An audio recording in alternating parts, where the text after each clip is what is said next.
ano natin.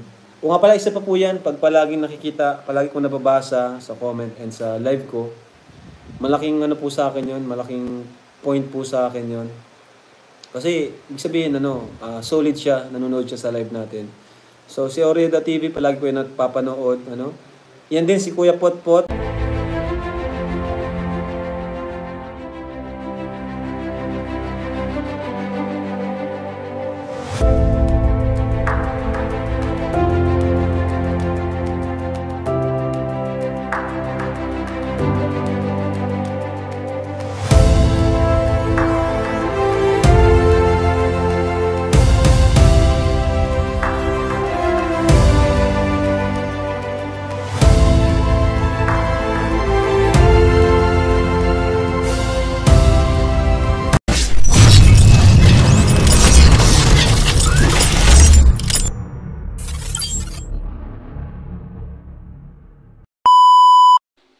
Hello guys! Welcome to my YouTube channel. This is Kuya Potpot Vlog, no? At meron isang reaction video po mula po, no? Sa upload ni Kalingap Norman. At syempre, bago tayo magsimula ay mag-shoutout po muna tayo. May galap shoutout po sa ama ng Kalingap na si Kuya Bal Santos Matubang, Ate Edna Vlogs, Kalingap Rab, 10 ng kanyang mga kasamahan. At syempre, mega love shoutout po sa lahat po na sumusuporta sa buong Team Kalingap. Isang mapagpalang umaga po, tanghali o gabi mga Kalingap, saan man kayong sulok ng mundo naroroon.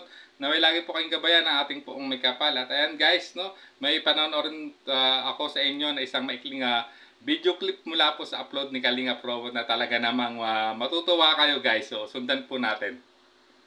Iban. Parang may nakita akong pamilyar na ka. Na? Sasakyan. Si Victor Levians ito ah. Oo nga, no? Bakit? Ano to kuya? Sabutan dito yung tricycle na yan. Hindi ko alam kung anong ginagawa niya dito. Baka hinahabol ako, guys. Hinahabol si Kuya Ed. Bantay sarado ako, guys. Grabe!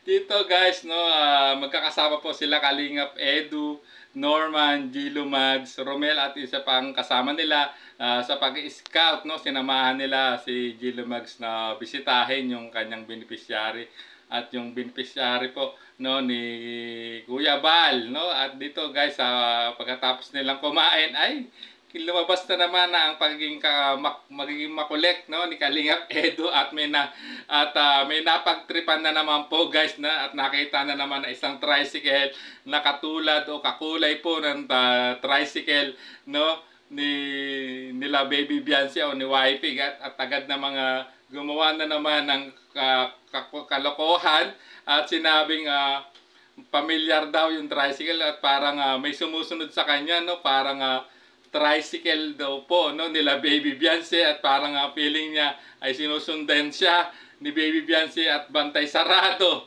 siya kay Baby Beyonce. Grabe. Kita niyo naman ang talagang other side po rito ni Kalingap Edu, no. At pag kasama yung ibang keyboys, lalong-lalo na si Kalingap Norman, grabe talagang dalawang to pag lumabas ang pagiging makulit ng dalawang to ay talagang inam naman talaga guys, no. Napagtripan na naman yung isang tricycle na nakaparada, no, sa paglabas nila sa kanilang kinainan. At talaga namang sinabi, no, sinabing sinusundan siya, no, ni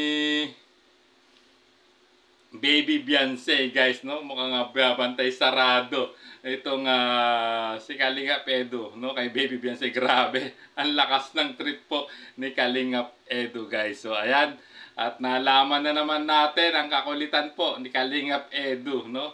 At ayan guys, so kung gusto niyo pong mapanood ang full video ng upload po ni Kalingap Norman ay pwede niyo pong uling bisitahin sa kanyang official YouTube channel, Kalingap Norman. At syempre guys, no, pa-like and share and subscribe na rin po sa mga hindi pa po nakasubscribe po kay Kalingap Norman. Isa po sa masasipag K-boys, no, na madalas kasama po ni Kalingap Edu guys. So ayan, at hanggang dito na lang ating reaction video. At syempre, bago tayo tuluyang magtapos ay mag-shoutout po muna tayo, no. Mega love shoutout po sa lahat po ng sumusuporta sa Tambalang EDSI, ang Kalingap Edu Global Supporters, EDSI Global Supporters, Team EDSI Team Panatag Official, ENV International, Kalingap Edu and Beyonce Best Friends, Team EDSI, Edvian Lovable Supporters, no? Team Lunok, no?